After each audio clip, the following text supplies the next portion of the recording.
day after summiting Merala, and I'm really exhausted. It was the first time I think I really slept since 3 nights. Before that it was always only this light sleep, drifting into something like sleep and then waking up again due to lack of oxygen. Yeah, and today I'm already tired. And Ashok is fast, as always.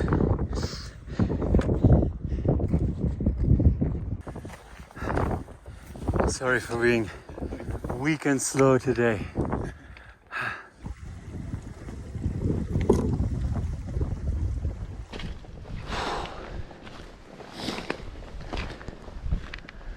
Say hi to Everest and Lhotse. Must be super windy up there. Don't want to change with the rope fixing team. Fucking hell. About the same speed as we had yesterday on 6,000 meters.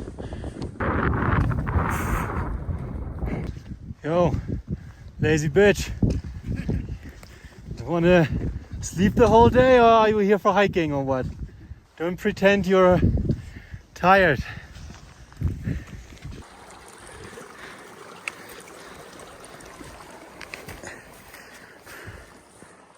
While the lodges were getting more luxurious with every day we got closer to Kare and to Mera Peak, the tea houses on the other side of the Merala were back to basic stone houses with lined up mattresses, and the valley was quiet and incredibly beautiful.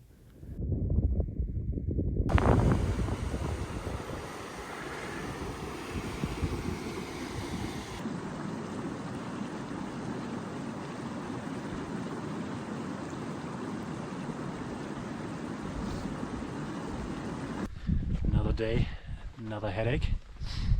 Feeling slightly better than yesterday.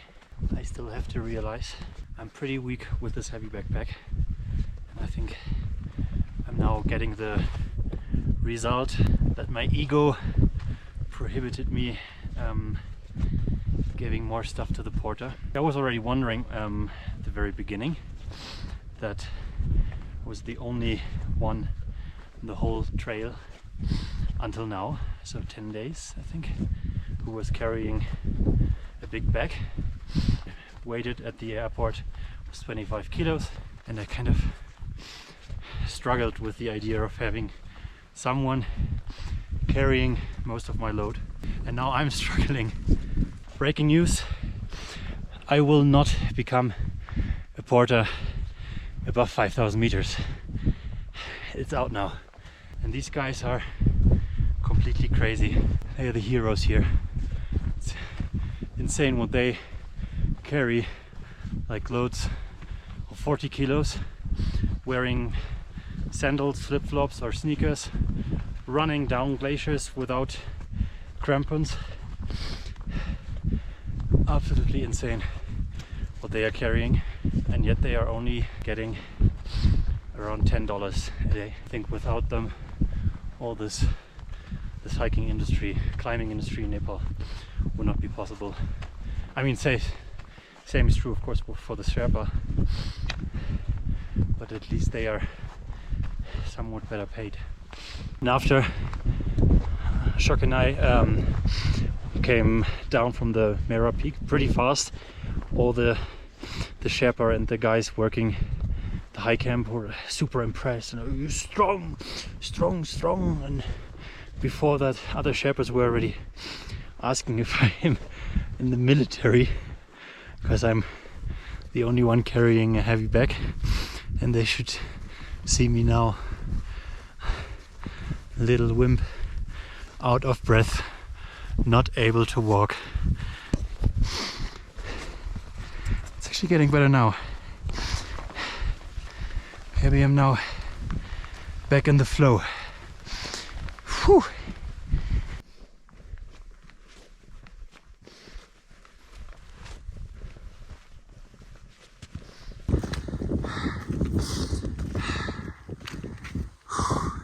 There we go. So we're here. Should be the Ampulepta Pass. Everest in Lhotse, covered in winds. And then I think this friend is our Baruntse. The question that is probably as old as mountaineering: how much external help should you be allowed to take? Questioning now if I'm an idiot trying to carry everything on my own except for my high altitude gear, or if that's kind of the only real way of doing it. Because obviously I'm losing a lot of energy right now, and that might be the energy I won't have on the summit day.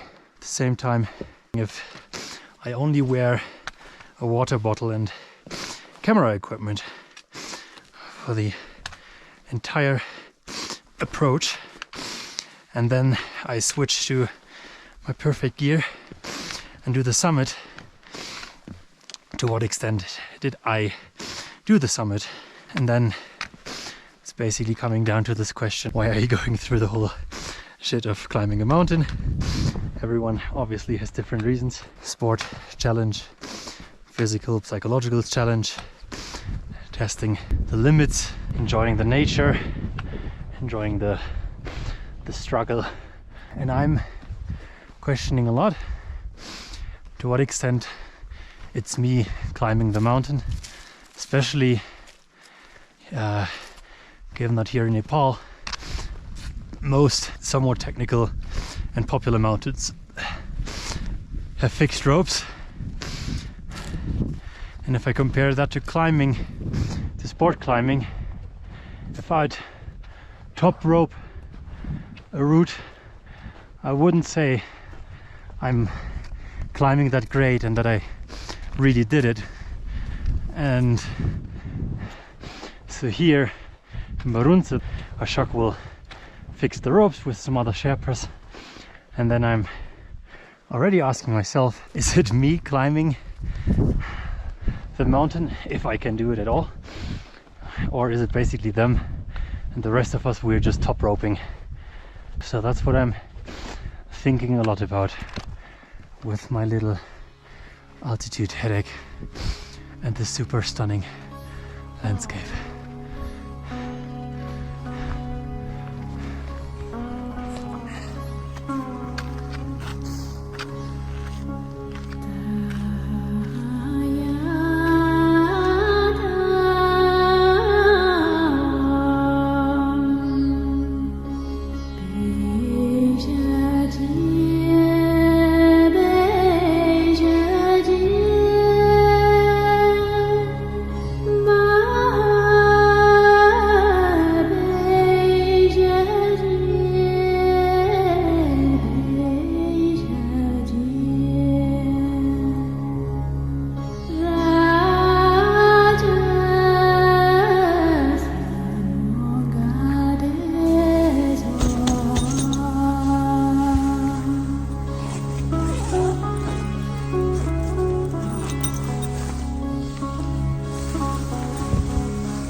Since 11 days.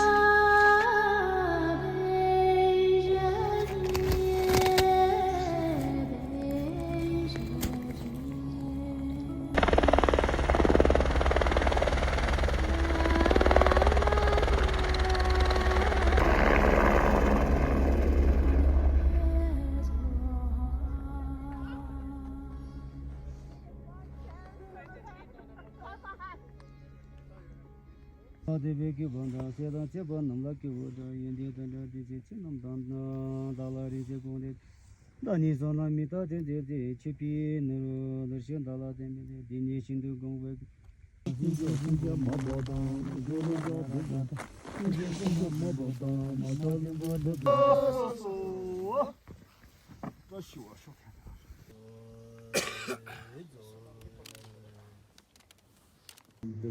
quite thin area.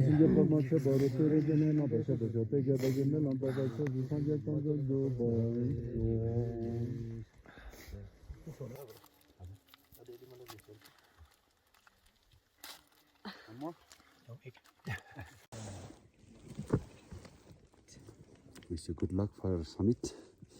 Thank you. And noise. We'll go together. The